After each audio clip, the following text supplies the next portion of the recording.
नमस्कार, बहुत स्वागत है। मैं हूं आपके साथ अबू हुरैरा और आप देख रहे हैं JKLH प्राइम टाइम। आज फिर एक बड़े मुद्दे के साथ हम हाजिर हैं। पाकिस्तान ने एक बार फिर सीमा पर नापाक हरकत की है। LOC पर पाकिस्तानी सेना की नापाक हरकत का BSF ने मुंहतोड़ जवाब दिया है। आपको बता दें कि पिछले 10 दिनों में पाकिस्तान की तरफ से तीसरी बार सीज फायर का उल्लंघन किया गया है। पाकिस्तान इससे पहले भी इस तरह की नापाक हरकतें करता रहा है, लेकिन सीज फायर का वायलेशन करना पाकिस्तान के लिए कोई बड़ी या अहम बात नहीं है। पाकिस्तान आमतौर से यह हरकतें करता रहता है। साल 2021 में सीज फायर को लेकर एक मुआहिदा हुआ था, लेकिन उसकी भी धज्जियां पाकिस्तान ने उड़ा दी है और पिछले 10 दिनों में तीसरी बार पाकिस्तान ने सीज फायर का वायलेशन किया है। आखिर पाकिस्तान को इतनी बेचैनी क्यों है या पाकिस्तान इतना ज्यादा परेशान क्यों नजर आ रहा है, आज इसी को हम समझने की कोशिश करेंगे।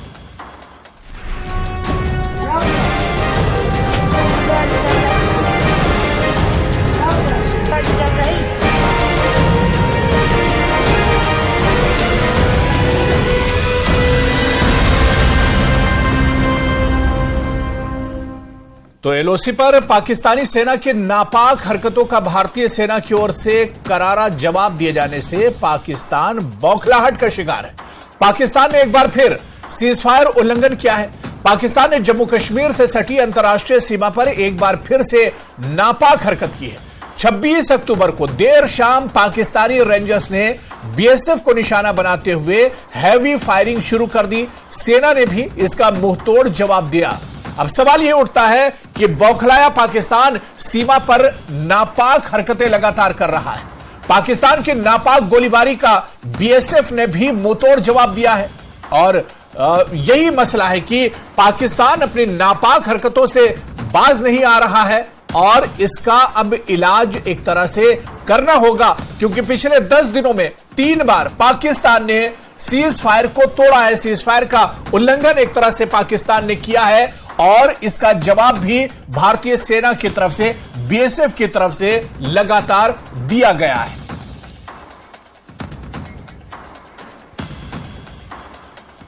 और चलिए, बहुत खास मेहमान मेरे साथ इस चर्चा में जुड़ रहे हैं। बहुत जल्दी अपने मेहमानों का आपसे इंट्रोडक्शन भी करा देता हूं। मेरे साथ अजय भारती जी हैं, एक्स MLC हैं, बीजेपी के स्पोक्स पर्सन हैं, जम्मू कश्मीर से हमारे साथ जुड़ रहे हैं। Ravinder Sharma ji senior vice president हैं जम्मू कश्मीर कांग्रेस से, वो भी इस चर्चा में हमारे साथ जुड़ रहे हैं। हमारे साथ एक और खास मेहमान डॉक्टर SP वैद जी, जो कि फॉर्मर DGP हैं जम्मू कश्मीर के, वो भी हमारे साथ इस चर्चा में जुड़े हुए हैं। कुछ देर में डिफेंस एक्सपर्ट भी हमारे साथ इस चर्चा में जुड़ेंगे। सभी पैनलिस्ट का बहुत स्वागत है JKLH प्राइम टाइम में। मैं सबसे पहले डॉक्टर SP वैद जी आपसे ही शुरुआत करना चाहूंगा। SP वैद जी, पिछले 10 दिनों में पाकिस्तान की जो बौखलाहट है वो एक तरह से नजर आ रही है। पिछले 10 दिनों में 3 बार पाकिस्तान ने सीज फायर को तोड़ा है, कैसे इसे देखा जाए? देखिए, मैं उनकी बौखलाहट का पूरी तरह से जानता हूं। कारण क्या है? उनको ड्रग्स भेजनी है, उनको हथियार भेजने हैं, उनको जहां हो सके, आजकल तो वैसे ड्रोन भी चाइना ने उनको दे दिए हैं कि आदमियों को भी अंदर भेजने के काम आते हैं। उनको ये सीज फायर वायलेशन और कोई मकसद नहीं है और कोई भारत के साथ जंग लड़ने की उनकी कैपेसिटी नहीं है। और अल्टीमेटली जो सीज फायर वायलेशन होता है उसमें उतना ही नुकसान उनका भी होता है, उनके लोगों का, उनकी फौज का, उनके रेंजर्स का होता है। तो बुखलाहट सिर्फ इस बात की है कि कश्मीर, जम्मू कश्मीर बेटर कैसे होता जा रहा है, नॉर्मलाइज कैसे होता जा रहा है। और दुनिया में जो G20 के सामने भारत ने पेश किया एक नक्शा जम्मू कश्मीर के सूरत हालात का, और ये सारी जो है उनको नेचुरली डाइजेस्ट नहीं होगा। पिछले 75 सालों से इतनी इन्वेस्टमेंट की है, अरबों रुपए की, तो आज पैसा भी नहीं है। आज ये सारा सिस्टम चलाने के लिए नारकोटिक्स डंप करना है। नारकोटिक्स इंटरनेशनल मार्केट पहुंचेगा, उनके बंदे उठाएंगे, तो तो उससे पैसा भी आएगा, उससे जिहाद भी चलेगी, उससे ये टेरर फैक्ट्री चलेगी। तो वो कैसे चलेगी? वो इसी तरह चलेगी जब आप अंदर ड्रग्स फेंक सकें, हथियार फेंक सकें, लड़कों को गुमराह कर सकें। जिस तरह से पंजाब में आपने देखा, मणिपुर में आपने देखा, महाराष्ट्र, गुजरात में, और इसी तरह यहाँ भी, वहाँ समुद्र के तरीके से, और मणिपुर में म्यांमार साइड से, और यहाँ से ये ड्रग्स किसी ना किसी तरीके से अंदर आए, ताकि पंजाब जैसे हालात जम्मू कश्मीर में जो नई जनरेशन है उसकी किए जाएं। आज काफी जगह रिकवरी हुई, जम्मू कश्मीर के बॉर्डर्स में भी, गुजरात में भी, महाराष्ट्र में भी। तो ये सारा जो खेल चल रहा है, ये सब जो मैं इसीलिए बार बार कहता हूं, जो पाकिस्तान की डीप स्टेट है वो बिगेस्ट कार्टेल, ड्रग कार्टेल है दुनिया में, और ये चाइना के साथ मिलके भारत को गोल्डन क्रिसेंट और गोल्डन ट्रायंगल के थ्रू ये भारत की बिना लड़ाई किए जो आने वाली पीढ़ी है उसको बर्बाद करना चाहते हैं, और उससे जो पैसा आता है उससे ये अपना ये जो टेररिज्म चलाना चाहते हैं, ताकि भारत जो एक ग्लोबल पावर बनने वाला है उसको रोका जाए। उसको कम से कम रोक तो ये सकते नहीं, उसको धीमा करना चाहते हैं, लेकिन ये कामयाब नहीं होंगे। तो बिल्कुल ये पाकिस्तान का डर, पाकिस्तान की मायूसी एक तरह से है जो निकल कर एक सामने आती है कभी कभी, और अपनी मायूसी और जो उसकी घबराहट है उसे छुपाने के लिए इस तरह की नापाक हरकतें पाकिस्तान की तरफ से की जाती हैं। मैं डॉक्टर अजय भारती जी आपके पास आना चाहूंगा। अजय भारती जी, हमने देखा कि पाकिस्तान जब जब नापाक हरकत करता है तो सीमा पर हमारे जो जवान हैं, बहादुर जवान, हम बीएसएफ के जो जवान हैं वो मुंह तोड़ जवाब देते हैं। सिर्फ बीएसएफ के जवान, हमारी फौज जो है वो जवाब देती रहेंगी, यह सरकार की तरफ से भी इस पर मंथन होगा? कब तक इसे बर्दाश्त किया जाएगा? इससे पहले हमारे 2 जवानों को घायल किया गया, कल फिर हमारे 1 जवान को घायल किया गया। कब तक बर्दाश्त की जाएगी पाकिस्तान की इन नापाक हरकतों को? शेख अबू हुरैरा साहब के आपने देखा है कि सरकार की तरफ से भी इस पर कितने कदम उठाए गए थे पहले से ही। ऐसा नहीं जब से ये भारतीय जनता पार्टी की सरकार आई तब से ही, अगर आप देखेंगे कि जो सीमा पर जो रिटेलिएशन का जो ऑर्डर पहले दिल्ली से ऑर्डर जाने होते थे, आज वैसा स्थिति नहीं है। आज तो जो लोकल कमांडर्स है उनको पूरी फ्रीडम है कि वो कैसे रिटेलिएट करें। लेकिन भारत की देखिए, भारत एक सिविलाइज्ड देश है, इसकी कुछ सीमाएं हैं, वो कानून और जो इंटरनेशनल जो लॉज है उसके अंदर काम करता है। ये पाकिस्तान की तरह एक अनसिविलाइज्ड वे में बिहेव नहीं कर सकता। दूसरी, हमारी जो अपनी सेल्फ इम्पोज्ड एक तरीके से, अगर हम जो एक्चुअली करेक्टिव भी है कि जो हम सीमा पार का दूसरा हिस्सा, हम उसको जम्मू कश्मीर मानते हैं, वो इलाका हमारा है, वो लोग हमारे हैं। हम पाकिस्तान की तरह सिविलियंस को अटैक नहीं कर सकते, हम सिविलियंस को टारगेट नहीं कर सकते। लेकिन जो जैसे वैद साहब ने जैसे बहुत सी कारण गिनाए, वो एक्सपर्ट्स और भी कारण मानते हैं कि इस वक्त पाकिस्तान को लगता है उन्होंने कोशिश की, जैसे रिपोर्ट्स आई है, पब्लिश हुई है कि उन्होंने न्यूक्लियर जो उसको भी सेल करने की कोशिश की। आज उनको लगता है इंटरनेशनल सिचुएशन ऐसी है जिसमें जिहाद के नाम पर, कश्मीर के नाम पर शायद और पैसा सरकार इजराइल से सबक नहीं ले रही है क्या? कुछ वहां पर हुआ अचानक, किस तरह से वहां पर अटैक हो गया? ऐसे छोटे मोटे हमले तो इजराइल पर भी होते रहते थे, छोटी मोटी झड़पें होती रहती थी, लेकिन अचानक क्या हुआ 7 अक्टूबर को? उस 7 अक्टूबर से क्या सबक लिया जाएगा? नहीं लिया जाएगा, ऐसा आप कैसे मानते हैं? पहले ही यहां पर सिक्योरिटी ग्रिड की वो अपग्रेडेशन हुई, उसकी मीटिंग हुई है, और इसको ध्यान में रखकर ऐसा ही सरकार पूरी एक्टिवली उसको ध्यान में रखकर काम कर रही है। उसमें हमको विश्वास रखना चाहिए इस सरकार पर, क्योंकि ये कभी भी उसको लाइटली नहीं ले सकती है। लेकिन मैं ये कह रहा हूं कि पाकिस्तान की नाकाम जो नापाक कोशिशें कभी रुकेंगे नहीं, इसलिए हमको ही अपनी तरफ से तैयारी करनी पड़ती है, और हम तैयार हैं उसके लिए। जो जैसे आपने स्वयं ही कहा कि जो रविंदर शर्मा जी से मैं जवाब दे लेता हूं। अपोजिशन इन चीजों को बहुत अच्छे से एक तरह से देखता है और सरकार से सवाल भी करता है। रविंदर शर्मा जी, जिस तरह से अजय भारती जी कह रहे हैं कि हम तैयार हैं, चीजों को देख रहे हैं, पाकिस्तान तो नापाक हरकतें कर रहा है, लेकिन पाकिस्तान की नापाक हरकतों पर सरकार की नजर रहती है। देखिए, सबसे पहले तो सख्त मजम्मत करना चाहता हूं मैं पाकिस्तान की इस नापाक हरकत का।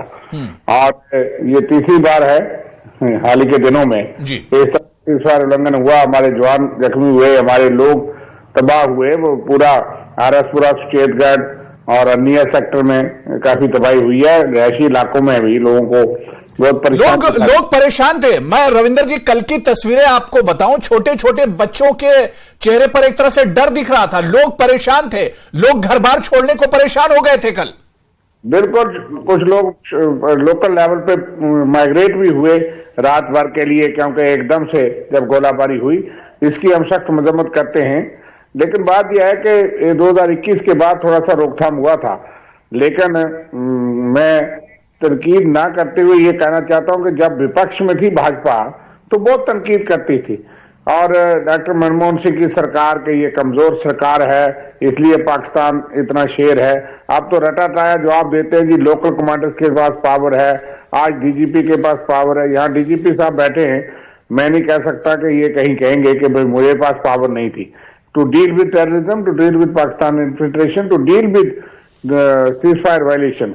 लेकिन 5-5 हजार भी सीज फायर वायलेशन इनके टाइम हुई। ये 2014 के बाद सिलसिला बढ़ा और कुछ रुका था, लेकिन पिछले दौरों में ये सिलसिला थोड़ा कम था। सीज फायर वायलेशन की वारदातें 70, 120, 200, 250 सारे साल में होती थी।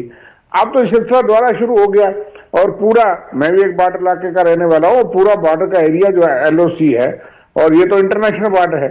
तो कितनी तबाहियां हुई पाकिस्तान, लेकिन ये तो कहते थे कि हम आएंगे तो 56 इंच का सीना दिखाएंगे। पाकिस्तान तो कांप रहा है हमारे डर से, पाकिस्तान का जो है वो उसकी हिम्मत नहीं पड़ेगी। लेकिन पाकिस्तान ने तो कई हमले हमारे पे किए जहां घुस करके, और पाकिस्तान अब भी हमाकत कर रहा है। तो रोड मैप सरकार को तय करना है। हम तो सेना के साथ, सरकार के साथ कंधे से कंधा मिला करके आप या तो डिप्लोमेटिक प्रेशर बनाने में कामयाब होते, या तो आप पाकिस्तान को अलग था करने में कामयाब होते। रोज हम सुनते हैं कि उनको एड भी मिल जाती है। यानी सरकार ने जवाब नहीं दिया, सरकार की तरफ से जो जिस कदम की उम्मीद थी वो कदम नहीं उठाया गया। रविंदर जी, जो अमेरिका जिसको हम बड़ा दोस्त मानते हैं वो भी मदद करता है, पाकिस्तान की पैसा देता है। इसलिए भारत को अपने पांव पे खड़ा होना पड़ेगा और सरकार के साथ हम करें, सेना के साथ। अजय भारती जी इसका जवाब देंगे। अजय भारती जी, देखिए कांग्रेस का ये शुरू से ये रवैया रहा है कि वो हमेशा राजनीति करती है और सिर्फ इसीलिए वो जब भारत सरकार की तरफ, जब सेना की तरफ नहीं, तो इसमें राजनीति की क्या बात है? इसमें तो हम सब एक साथ है ना, दुश्मन के साथ, दुश्मन के खिलाफ हम सब एक साथ हैं। अपनी बात कर दीजिए, मुझे प्रधानमंत्री जी जब 56 इंच की बात की, सेना की बात करते हैं, जब वो पहले की झूठ बोलते हैं कि पहले ऐसे वायलेशन नहीं होती थी, जब सेना ने एक्शन किया तो ये सबूत मांगने लगे, ये कह रहे वहां सिर्फ कौवे मारे गए। ये इस प्रकार की करते हैं। लेकिन जब से भारतीय जनता पार्टी की सरकार आई है तब से ये जग जाहिर है कि जो सीमा फोर्सेस पर है, सिक्योरिटी फोर्सेस है, उनको फ्रीडम दी है। अंदर टेररिज्म के साथ भी एक जो टेररिज्म को स्पॉन्सर करने वाले थे उनके साथ हाथ मिलाते थे। आज वो कहां है? कहां है आज? रविंदर जी जवाब दे रहे हैं। अजय भारती जी, रविंदर जी जवाब दे रहे हैं। जी, मैं कह रहा हूं कि जब आप वोट मांगेंगे हमारी सेना की कुर्बानियों पे तो हम आपको जरूर पूछेंगे, कोसेंगे, छोड़ेंगे नहीं। आप पोस्टर लगा करके एशिया के बाहर यहाँ 40 जवानों का, शहीद जवानों का पोस्टर लगा करके अमित शाह जी इनके अध्यक्ष थे, वो बूथ कार्यकर्ताओं का सम्मेलन करने दिल्ली से आए, तो आप शहादत नहीं दे रहे थे, श्रद्धांजलि समारोह रखा। ठीक है, नहीं, इस पर सियासत तो होनी ही नहीं चाहिए। दुश्मन के खिलाफ तो हम सबको मजबूती के साथ खड़े होना चाहिए, चाहे विपक्ष हो चाहे पक्ष हो, सबको एक साथ खड़े होना चाहिए ताकि दुश्मन को भी दिखे कि इनमें मजबूती है।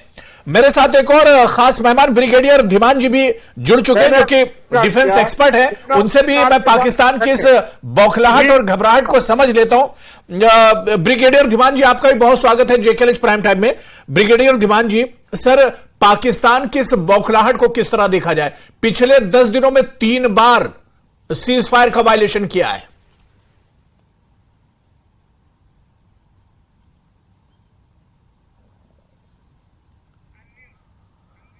सर, सिस्टम आपका अनम्यूट कर लीजिए। ब्रिगेडियर धीमान जी, मेरी आवाज आ रही है? जी, कंटिन्यू कीजिए। जी sir, thank you very much for inviting me on the show. मैंने काफी सुना है पॉलिटिकल बीजेपी भी कांग्रेस भी, बट मैं एक purely from the defence point of view से बात करूंगा जी सर। कि ये जो और United Nations military observer group India Pakistan में मैंने 3 साल वहां पे सर्व किया है, तो मुझे एग्जैक्टली इसके जो मैकेनिक्स हैं पता है कैसे होते हैं। But anyway what ever was the past, आज की डेट में हमारा सीज फायर का एक एग्रीमेंट है एंड पाकिस्तान को ये सीज फायर तोड़ना नहीं चाहिए। अब क्वेश्चन ये है कि पाकिस्तान के पास ऐसी कौन सी मजबूरी आ गई है कि उसको वो सीज फायर तोड़ना पड़ रहा है। और इनफैक्ट ये कल या परसों में मच्छल सेक्टर में जम्मू कश्मीर की पुलिस और 56 RR ने काफी इनकी इन्फिल्ट्रेशन बिट को फॉइल किया है। और आज जो विक्रम पोस्ट पे हुआ है अर्निया सेक्टर में, ये तो एक और ही बड़ी नायाब चीज है।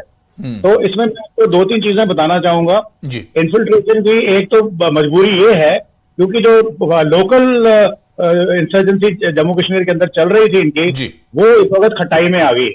और यहाँ पे मेरे पास फॉर्मर डीजीपी बैठे हुए हैं, वो बताएंगे आपको कि जम्मू कश्मीर में पहले जो आर्टिकल 370 जाने से पहले जितनी भी यूनिफाइड हेडक्वार्टर्स होता था वो कभी भी फंक्शन नहीं करता था और एजेंसीज आपस में कम्पीट करती थी। अभी वो सिस्टम नहीं है, उसकी वजह से आज ये हुआ है कि ऑन ग्राउंड मिलिटेंसी दम तोड़ रही है। अब उसको रिवाइव करने के लिए इवन लोकल्स नहीं मिल रहे, क्योंकि लोकल्स को भी समझ में आ गया है कि हमें खुशहाली, प्रोग्रेस और प्रॉस्पेरिटी चाहिए, और ये जो अभी तक चल रहा किया जाता है बिल्कुल, तो उस चीज को करने के लिए उन्होंने इन्फिल्ट्रेशन जरूरी है। अब समय इसका ये इसलिए लिया गया है इस वक्त क्योंकि बर्फ गिरने वाली है और सारे पासेस बंद हो जाएंगे, तो जितने लोग इंटरफेयर कर सकते हैं तो अभी करें। और दूसरा, उनका जो इंटरनल डायनेमिक्स है पॉलिटिक्स का, नवाज शरीफ वापस आ गए हैं, इमरान खान जेल के अंदर है, और वहां पे जो इंटरनल डायनेमिक्स है उसके ऊपर से अपना ध्यान हटाने के लिए पब्लिक का इकोनॉमिक मेस है, वो दूसरा रीजन हो सकता है।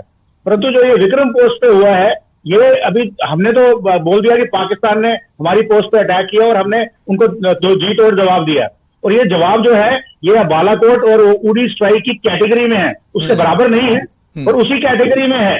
तो अभी ये जो पाकिस्तान की लोकल प्रेस है वो इसको कैसे रिपोर्ट करेगी? वो बोलेगी कि इंडिया ने हमारे ऊपर ये किया, 4 या 5 चौकियां उड़ा दी गई हैं, इतने लोग मारे गए हैं। तो ये जो लोकल ओपिनियन है वो कोशिश की गई है उन्होंने कि इसको किसी तरीके से हम एंटी इंडिया बनाएं और पाकिस्तानियों को यूनाइट करें। तो मैं आपको यहां बताना चाहता हूं कि अब जो पाकिस्तान की आवाम भी है वो भी काफी इनलाइटेंड है। आपने देखा चंद्रयान जब हमारा पहुंचा वहां पे, तो उन्होंने बोलना शुरू कर दिया मोदी कब हमारे प्राइम मिनिस्टर बनेंगे, इंडिया हमसे बहुत आगे निकल गया है। और साथ में इमरान खान एजिटेशन आपने देखा होगा, आर्मी हेडक्वार्टर्स में अटैक कर दिया, आर्मी के कोर कमांडर के घर में अटैक कर दिया। ये पहले कभी हुआ नहीं था कि पाकिस्तान की जो मिलिट्री एस्टैब्लिशमेंट है उसके ऊपर कोई सिविलियन अटैक हो, इसलिए वहां भी हवा बदल रही है। तो ये उनका जो एक कोशिश थी किसी तरीके से उसको डाइवर्ट करने की, मेरे ख्याल में वो ठीक नहीं बैठेगी। तो बिल्कुल पाकिस्तान एक तरह से घबराया हुआ है और उसका जो डर है वही एक तरह से निकलकर सामने आ रहा है। मैं डॉक्टर एसपी वैद जी आपके पास आना चाहूंगा, क्योंकि ब्रिगेडियर धीमान जी ने बहुत सी चीजें बताई है, लेकिन सर इसका हल क्या है? 2000 मतलब हमेशा पाकिस्तान की तरफ से इस तरह की नापाक हरकतें की जाती है, और हालिया दिनों कुछ सालों की अगर हम बात करें 2018, 19, 20, 21 लगातार सैकड़ों नहीं हजारों बार एक साल में सीज फायर का वायलेशन पाकिस्तान की तरफ से होता रहा है। लेकिन इसका हल क्या है सर? किस तरह से रोका जाएगा? पाकिस्तान कौन सी जबान समझेगा? देखिए ऐसा है, ब्रिगेडियर धीमान जी जो बोल रहे थे मैं इनसे बिल्कुल सहमत हूं। यही पॉलिटिकल डायनामिक्स है उनके अंदर। और दूसरा, अभी आपने सुना होगा जेएंडके के डीजीपी दिलबाग सिंह का स्टेटमेंट कि लोकल रिक्रूटमेंट बिल्कुल कम हो गई है। 20-25 लोग उन्होंने बोला शायद इस साल पूरे रिक्रूट हुए हैं, जो 100+ नंबर होता था। तो ऐसे में आप कैसे सस्टेन करें जो पाकिस्तान टेररिज्म चलाता है जम्मू कश्मीर में? उनके पास और कोई चारा नहीं, जब नौकर लड़के नहीं आएंगे तो पाकिस्तान से ही इन्फिल्ट्रेट करना पड़ेगा। और इन्फिल्ट्रेशन ये फायरिंग करके, सीज फायर वायलेशन करके ही फैसिलिटेट करते हैं। ये बेसिकली उनको कवर फायर देते हैं, और जब कवर फायर देते हैं तो हमारी फोर्सेस जो है वो नेचुरली आर्ड लेती हैं, डिफेंसिव होती हैं, तो उसका आर्ड लेके ये इन्फिल्ट्रेट करने में मदद करते हैं। आपने देखा अभी 5 लोग हमारी फौज और जेएंडके पुलिस ने मचेल सेक्टर में मारे, और यहां अर्निया में जो हुआ ये एक कोशिश है इन्फिल्ट्रेट करने की कुछ लड़कों को, ताकि यहां आके कुछ उपद्रव करें, कुछ हालात खराब करें, इंडिया रिटेलिएट करे। तो पाकिस्तान में एक नैरेटिव जो ब्रिगेडियर दिमान कह रहे थे, उसको नैरेटिव को बनाया जाए, क्योंकि पाकिस्तान में सिर्फ कश्मीर का मुद्दा और भारत के खिलाफ बोल के ही आप वहां लोगों को इकट्ठा रख सकते हैं। वहां आहिस्ता आहिस्ता लोग सोशल मीडिया देख रहे हैं, वो देख रहे हैं इंडिया कहां पहुंच गया। अब पाकिस्तान में रोटी रोटी के लिए त्राई त्राई हो रही है। तो लोग जैसे इमरान खान की एजिटेशन के टाइम वहां आर्मी हेडक्वार्टर पे कभी कोई सोच नहीं सकता था कि लोग अटैक करेंगे। तो इस तरह के हालात अंदर पैदा हो रहे हैं। वहां की फौज को, लोगों को इकट्ठा करना और अपने तरफ पब्लिक ओपिनियन क्रिएट करने के लिए ये कश्मीर का मुद्दा, भारत के खिलाफ जिहाद, ये खड़ा करना बहुत जरूरी है। और उसके लिए इन्फिल्ट्रेशन करना जरूरी है, उसके लिए जिहाद मशीनरी चलाना जरूरी है, और उसके लिए ये चीजें। तो इसके लिए इनकी आपने पूछा इसका इलाज क्या है जी। तो पाकिस्तान को इस वक्त फेल्ड स्टेट है, इसको इंटरनेशनली ऑलरेडी काफी आइसोलेट कर दिया है, और इसको हमें एक तो कास्ट इसकी बढ़ानी पड़ेगी। आपको पाकिस्तान अगर एक गोला मारता है 10 गोले मारने पड़ेंगे। और अगर मैं समझता हूं ये जो न्यूक्लियर डेटरेंट तो खत्म हो चुका है, अब अंदर जाके टोकना पड़ेगा। इनके जवाब पत्थर से देना पड़ेगा, उड़ा देने। अब वक्त आ गया कि ईंट का जवाब पत्थर से देना पड़ेगा। बिल्कुल। मैं रविंद्र शर्मा जी हमारे पास जी सर बात पूरी कर लीजिए। हमारे पास हेलीकॉप्टर है, हमारे पास ड्रोन है, जिससे हम अंदर हिट कर सकते हैं, और इनके ट्रेनिंग कैंप उड़ा देने चाहिए। मेरा ये मानना। बिल्कुल रविंद्र शर्मा जी, जो बात डॉक्टर एसपी वैद साहब कह रहे हैं, बहुत तजुर्बा है जम्मू कश्मीर के बारे में उन्हें, कि ईंट का जवाब पत्थर से देना होगा। क्या वाकई में हमारी जो मौजूदा सरकार है उसकी तरफ से इस तरह का कदम उठाया जाता है, या उसकी नीयत है इस तरह की? देखिए, 9 साल से तो ऐसा दिखा नहीं। पुलवामा के हमले के बाद वो भी तो उसमें बड़े सवाल सत्यपाल मलिक जी उस वक्त गवर्नर उठा चुके हैं। नहीं, सर्जिकल स्ट्राइक तो किया था इस सरकार ने। सर्जिकल स्ट्राइक जरूर हुआ, लेकिन ये बॉर्डर एक्शन जो है, यहाँ ब्रिगेड जवान बैठे हैं, मेरे ख्याल से वो जानते हैं कि बॉर्डर एक्शन टीम जो है वो यही काम करती थी। सिर्फ फौज अपने काम को पब्लिसाइज नहीं करती थी। अगर फौज करती भी थी वो कभी बताती थी। मैं बॉर्डर एरिया का रहने वाला हूँ, मैं तो 70s की बात सुना सकता हूँ। इनके ब्रिगेड कमांडर ने यहाँ जवानों को काट करके उनके पांव जो है लोगों के सामने फेंके, क्योंकि उन्होंने हमारे उस वक्त जो है लॉन्ग बैक पाकिस्तान ने इस किस्म की हरकत की थी। लेकिन फौज ने वहां लोकल सिविलियन को कहा कि देख लो, जब तक मैं खाना नहीं खाऊंगा, जब तक इसका बदला नहीं लूंगा। और उस आदमी ने 2 दिन के अंदर ये बैट टीमें हमारी पास जाती थी, आती थी, एक्शन करती थी। ये थोड़ा सा पब्लिसाइज किया गया, मैं मकसद क्या था उसका मैं नहीं जानता, लेकिन हम उसके साथ सेना की हर कार्रवाई के साथ करें। This is the job of experts. भारतीय सेना सरकार अगर कोई एक्शन करती है, कोई फैसला करती है, तो बिल्कुल हम सेना के साथ, सरकार के साथ खड़े हैं, मुंह तोड़ जवाब। लेकिन 9 साल में तो जो हुआ नहीं। सबसे ज्यादा पिछले 2 दशक में 2020 में 5000 से ज्यादा सीज फायर की घटना हुई, छलनी हुई, गोलाबारी हुई। यहाँ पे आतंकवादी हमले मेजर आर्मी इंस्टॉलेशन पे इसी सरकार के दौरान हुए, पहले भी होते आए। इस चुनौती को हमको इकट्ठे लड़ना है। सियासत उधर से भी नहीं होनी चाहिए, हम भी इसमें सियासत नहीं कर रहे। लेकिन जब आप लाशें गिन करके उस पर पोस्टर लगा करके आप ये कहिए कि उन शहीदों को याद रख के वोट देना, फिर गलत बात है। फिर तो सवाल उठेगा। जब आप उस बात पे वोट मांगेंगे तब जो है मैं समझता हूं मुनासिब नहीं। बाकी सेना की हर कार्रवाई भारतीय सेना सक्षम है और ये उन पे छोड़ देना चाहिए सरकार को, सेना के साथ। चलिए ठीक है। अजय भारती जी भी दोबारा से हमारे साथ जुड़ गए। अजय भारती जी, जिस तरह से रविंद्र शर्मा जी कह रहे हैं कि अपोजिशन तो सरकार के साथ खड़ा है, अगर सरकार मुंहतोड़ जवाब देगी तो अपोजिशन पूरा साथ देगी, लेकिन सरकार की दोहरी पॉलिसी है। पाकिस्तान की क्रिकेट टीम भारत में मैच खेल रही है और वही पाकिस्तान हमारे पीछे से हमारे ऊपर वार करता है, हमारे जवानों को घायल किया जाता है।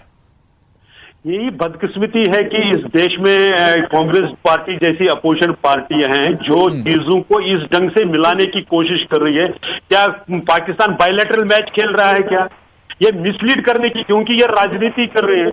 इंटरनेशनल इवेंट है कि उसमें पाकिस्तान को कैसे आप अलग रख सकते हैं? आईसीसी का इवेंट है, भारत में होस्ट हो रहा है, तो तो लेकिन इनको ब्रिगेडियर धीमान जी भड़काने के लिए कर रहे हैं, लोगों को गलत जानकारी दे रहे हैं। और इन्होंने ये जो कहते हैं कि हम सरकार के साथ है, ये बिल्कुल गलत बोल रहे हैं। जब जरूरत पड़ती है उस वक्त ये सेना पर क्वेश्चन उठाते हैं।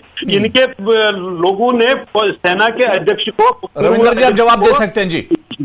इन्होंने कहा था कि सड़क का गुंडा कहा था, इन्होंने आर्मी पर झूठे आरोप लगाए, झूठे आरोप लगाए, सेना के साथ खड़े हुए हैं, लेकिन बस ये राजनीति कर रहे हैं, हर जगह वोट बेचा जा रहा है।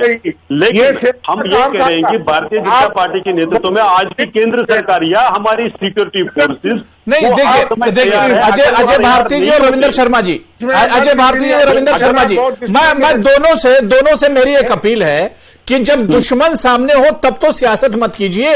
यही दुश्मन जब सामने हो तब तो सियासत मत कीजिए। हम टूटे हुए नजर आएंगे, हम बिखरे हुए नजर आएंगे, हम अलग अलग खड़े हुए नजर आएंगे दुश्मन के सामने। एक हो जाइए, जब दुश्मन सामने हो तो एक हो जाइए, सियासत छोड़ दीजिए, पॉलिटिक्स छोड़ दीजिए। सरकार भारतीय जनता पार्टी अपोजिशन में थी तब चलिए ठीक है, मैं ब्रिगेडियर धीमान जी कुछ कहना चाह रहे हैं। ब्रिगेडियर धीमान जी पूरी तरह करें। कुछ रविंद्र शर्मा जी ने पॉइंट उठाया था बॉर्डर एक्शन टीम के बारे में, तो बिल्कुल सही है। बॉर्डर एक्शन टीम के जो थे हमारे ऑपरेशन से पहले भी होते थे, और ये ऑनगोइंग चीज है। हर एक इन्फेंट्री बटालियन के पास एक बैट टीम होती है, border action team. But border action team का जो दायरा है वो करीब 2, 3 या 4 किलोमीटर से ज्यादा नहीं होता, तो उससे ज्यादा उनकी रीच है नहीं, और इससे ज्यादा वो करते भी नहीं है।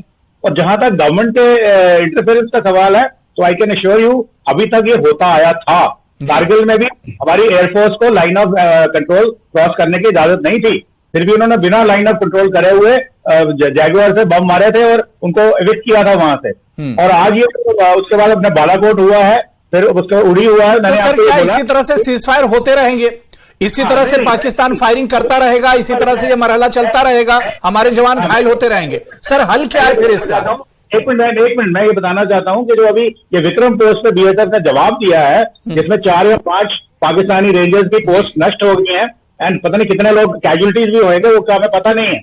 आई कैन एश्योर यू ये एक्शन जो है ये बिना गवर्नमेंट की क्लियरेंस के बिना नहीं होगी। किसी भी लोकल कमांडर में इतना दम नहीं है कि अपने लेवल पे इतना बड़ा एक्शन ले ले, चाहे उनकी तरफ से प्रोवोकेशन हो। वो बात अलग है कि इसके जो इंटरनेशनल रेमिफिकेशन होंगे, ये सब चीजें देख करके ही बात करी है। तो बिल्कुल पाकिस्तान को देखिए मुंहतोड़ जवाब तो देना ही होगा, और हालांकि मुंहतोड़ जवाब तो हर बार पाकिस्तान को दिया जाता है, लेकिन पाकिस्तान अपनी नापाक हरकतों से बाज नहीं आता है। अब ईंट का जवाब पत्थर से दिया जाएगा, तभी पाकिस्तान की एक तरह से समझ में आएगा। बहुत बहुत शुक्रिया, वक्त की कमी है, बड़ी अच्छी बातचीत हुई। ब्रिगेडियर धीमान जी बहुत बहुत शुक्रिया, डॉक्टर एसपी वैद्य जी, अजय भारती जी और रविंदर शर्मा जी, सभी का बहुत बहुत शुक्रिया चर्चा में जुड़ने के लिए। तो चलिए जेकेएच प्राइम टाइम में आज फिलहाल इतना ही। कल फिर किसी बड़े इशू के साथ हाजिर होंगे। जब तक के लिए मुझे और पूरी टीम को इजाजत दीजिए। नमस्कार।